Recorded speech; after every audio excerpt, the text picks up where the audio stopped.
to me I don't actually know much about you. What do you want to know? I'm not sure.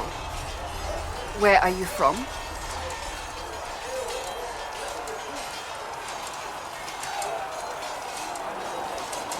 I thought you knew that. I suppose I could ask Liliana. She has collected a frightening amount of information on you. But I don't want to ask her. I want to hear it from you. I was born in Ostwick, and that's where most of my family is. The Trevellians, is it not? A large clan with a rather clever coat of arms. Tell me, do you consider the Free Marches your home? Are you eager to go back?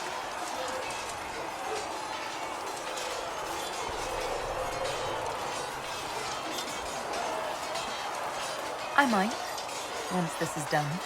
It will not be the same once you do. I'd like to get to know you better.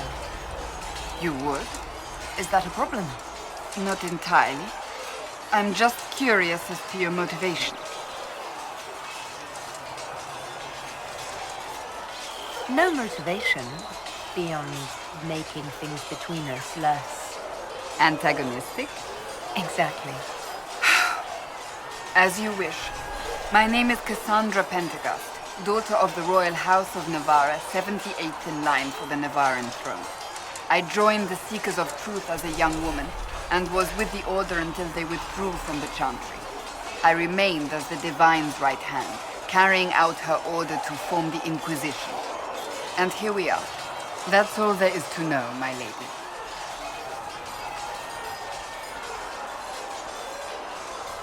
You're a member of Navarra's royal family. The Pentecosts are a very large clan. Half of Cumberland could say the same. Really? No, but it feels that way. I have hundreds of relatives so distant they need charts to prove we're related at all. And they have them. Oh yes. The Pentecosts value their precious blood like it runs with gold.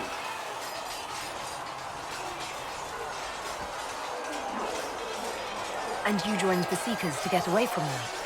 It was a life worth getting away from. The Pentecosts are famed for dragon hunting, but few actually pursue the craft. Most are fat and lazy. They pay lip service to the Maker and care only for idle pleasures and past glories. My brother was all that kept me in Navarra. Once he was gone, so was I.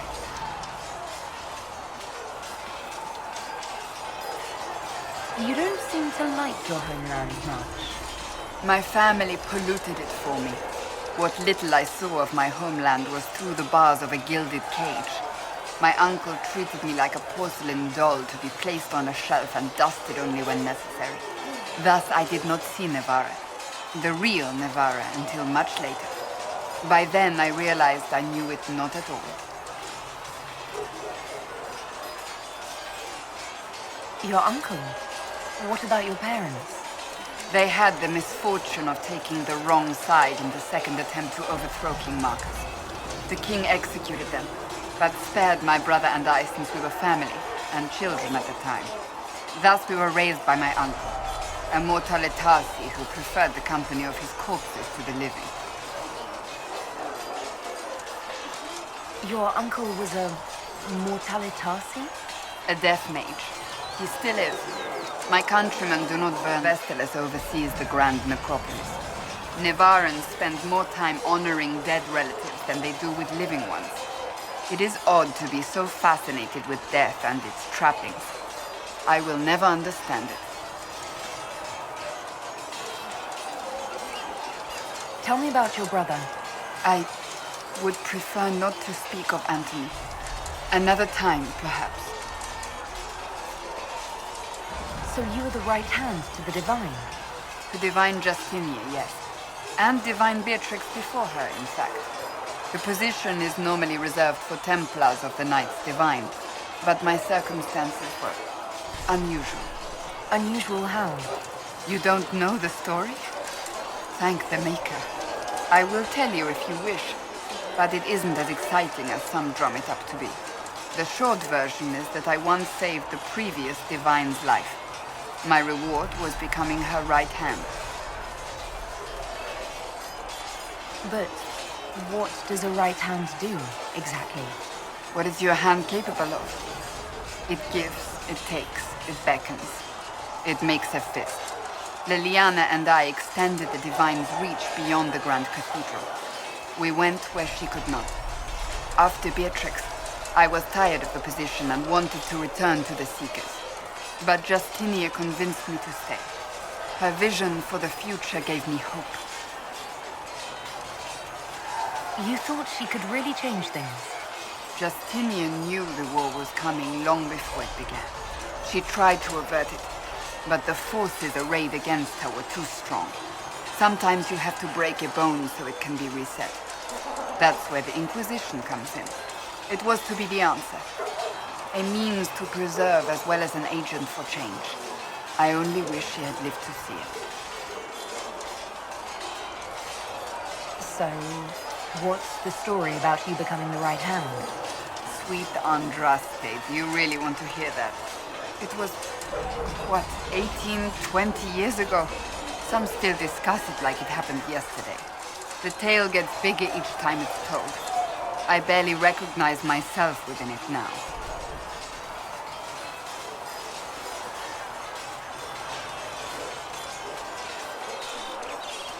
I'm sure you're just being modest. I was there. I think I know what happened. To hear others tell it, I alone saved Divine Beatrix from a horde of dragons sent to assault the Grand Cathedral. Rather impressive for such a young seeker, wouldn't you say? And the truth is? I stumbled upon a conspiracy to kill Beatrix. A Templar Knight Commander was at its heart. And there was a dragon battle at the Grand Cathedral that I had help from loyal mages who rallied to the cause. They freed the dragons from magical control. Without them, the Divine and I would both have died. Yet I became the right hand, and they are forgotten.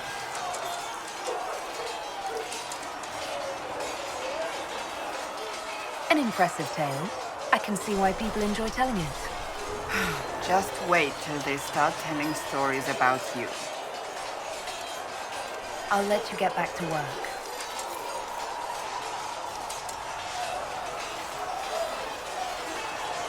Do you need something?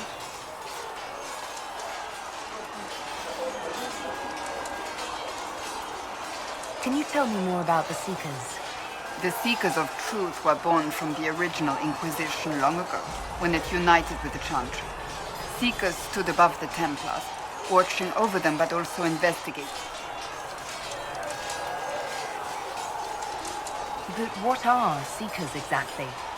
Those who know anything of us think we are Templars. We do not use lyrium, however. Our abilities are different, as was our original purpose.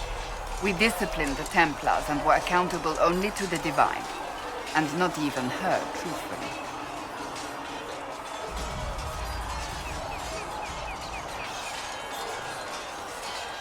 So nobody ever watched over the Seekers? It was the Divine's duty, but she could only do so much when the truth was hidden from her. The Templars have always feared us. When a Seeker arrived at a circle, they knew trouble was afoot. That kind of power is troubling. You begin to think you are the only one who can solve the world's problems. If you don't see a problem, it doesn't exist. If someone insists it does, they are the blind ones.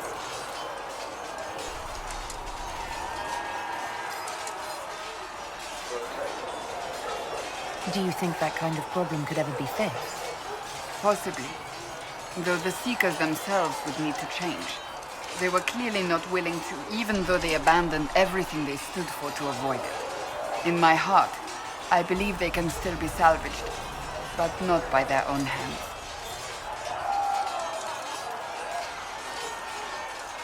How does someone become a Seeker? Most Seekers begin training in their youth. I was much older, an exception due to my noble birth. We train rigorously for years. Our bodies and minds must be elastic to undergo the vigil, and most fail even then. Is the vigil some kind of initiation? It is the rite every Seeker must go through in order to summon their gifts. A full year of fasting, prayer, and separation from all distractions. including other people. We empty ourselves of all emotion, focusing only on the purity of our devotion. And the moment it finally ends, it's wonderful. Faith realized. I cannot put it into words.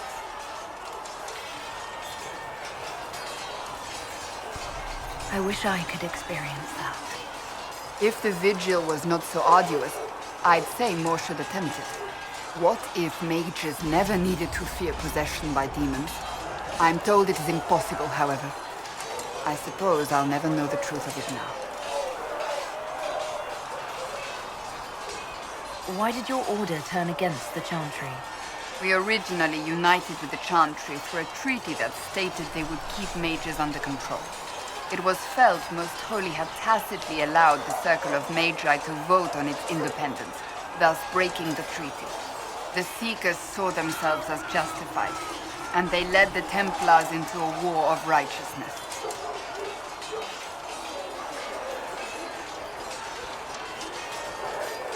You sound like you disagree.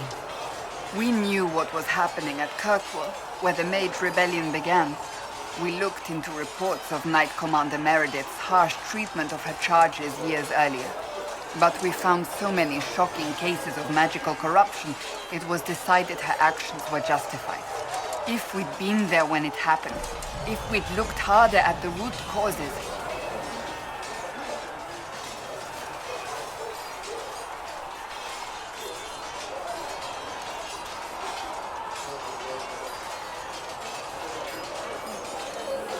You seem to care a great deal about it. too much, if you ask the rest of my order. When faced with a problem, the Seekers would close ranks and crush. You mentioned that Seekers have different abilities than Templars. Entirely. A Templar's abilities come from lyrium and are designed to hunt mages. Ours come from ritual and many years of dedicated training. We cannot be possessed by demons and are immune to mind control. Useful, considering our role. Seekers can gain other gifts, but that depends on the individual. What kind of gifts do you have? I can set delirium within a person's blood aflame. Both mages and Templars bend before my will. Some Seekers use it to interrogate, others simply to paralyze. Once there was a Seeker who could use it to kill. That particular gift is considered rare. I've no more questions.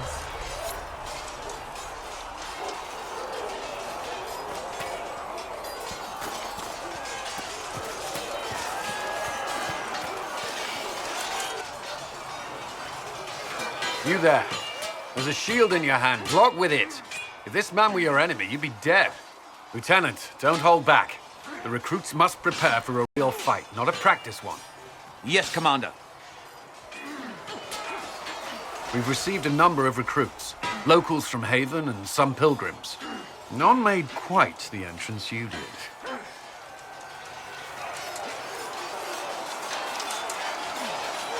I just hope I can help. As do we all. It is enough that you would try. I was recruited to the Inquisition in Kirkwall myself. I was there during the Mage Uprising. I saw firsthand the devastation it caused. Sir. Cassandra sought a solution. When she offered me a position, I left the Templars to join her cause. Now it seems we face something far worse.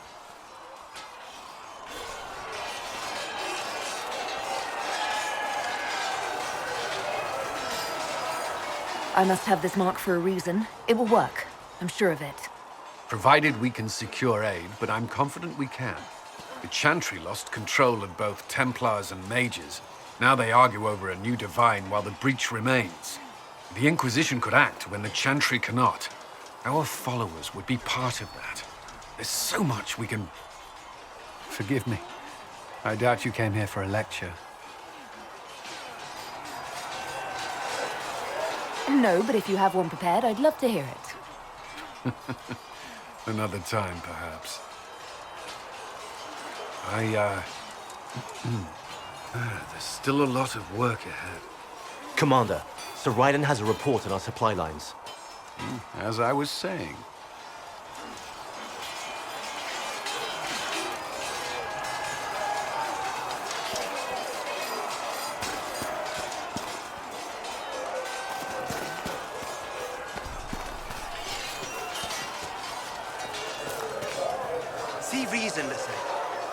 can't stay here. Why not? Because we're Templars. So if we get better horses, do you think that'll make a difference?